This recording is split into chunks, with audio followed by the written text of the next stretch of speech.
Kandavas novadpētniecības muzejā valda īsts svētku noskaņa. Šorīt šeit durvis vērs Ziemassvētku tirdziņš, kurā visas 3000 preces ir ražotas šeit pat Latvijā un tikai vienā eksemplārā. Un, lai gan lielākais apmeklētāju skaits tiek prognozēts nedēļas nogalē, ik pa brīdim vēras durvis un kāds iegrimst dāvanu meklēšanas azartā. Ar kādu mērķi tad šeit iegriezāties?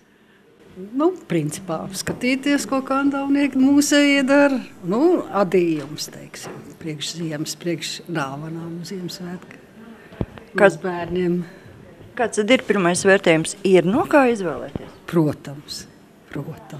Gan zeķes, gan cimdi, gan skaisti. Mūsu draugu meitiņai.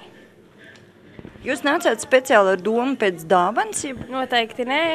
Pastīties visus darbiņus. Tā. Mēs arī pagājuši gadu bijām. Un kā jums šķiet, tad jau ir ar ko salīdzināt? Katru gadu ir kaut kas jauns un kaut kas skaists, un katru reizi kaut kas cits pieķerats. Bet vai ir šeit interesantāk meklēt to dāvanu nekā, teiksim, lielveikalā? Viņam ir nenovērtējama lielāka vērtība nekā tam, kas ir veikalā. Tas arī, man liekas, ir galvenais. Jau iztālē macis priecē gan ar rotu gleznotas, gan krustdūrienā izšūtas gleznas. Netrūkst arī dažādu rotas lietu, keramikas izstrādājumu un pat kosmētikas. Bet visplašākais, protams, ādījumu klāsts. Viņi vēl ir šādi. Jā. Bet es viņu noteikti liku šādi. Jo man viss patīk nesāt atžgādi. Arī šādi. Brīvā improvizācija? Jā.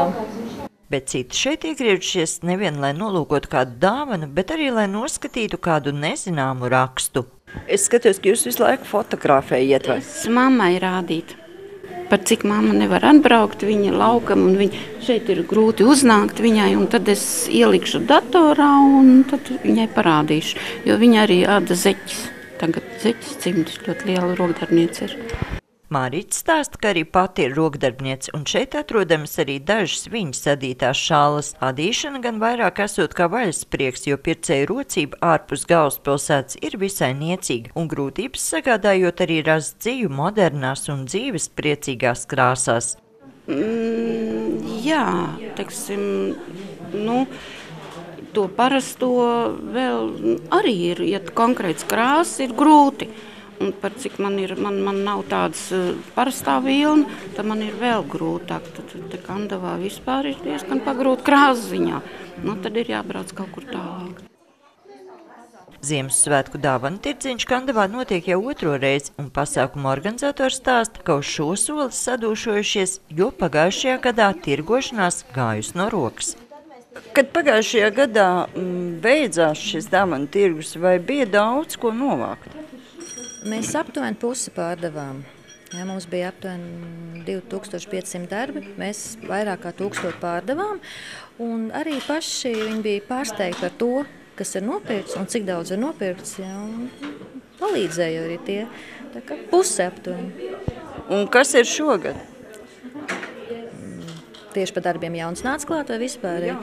Jauns mums ir zīds un aptuveni ir 7 līdz 800 darba vairāk. Zīds ir jauns, koku rotaļlietas,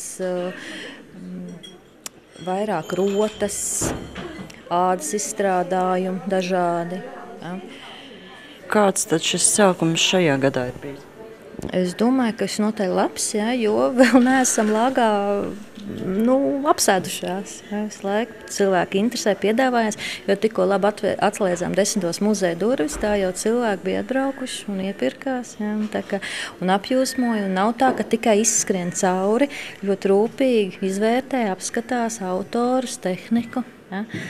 Acīm redzot, zinātāji brauc. Ziemassvētku dāvanu tirdziņš Kandavas novada muzejā darbosies līdz 28. decembrim, izņemot 24. un 25. decembri. Sandra Leitāne, Andris Spāns, TV Spektrs.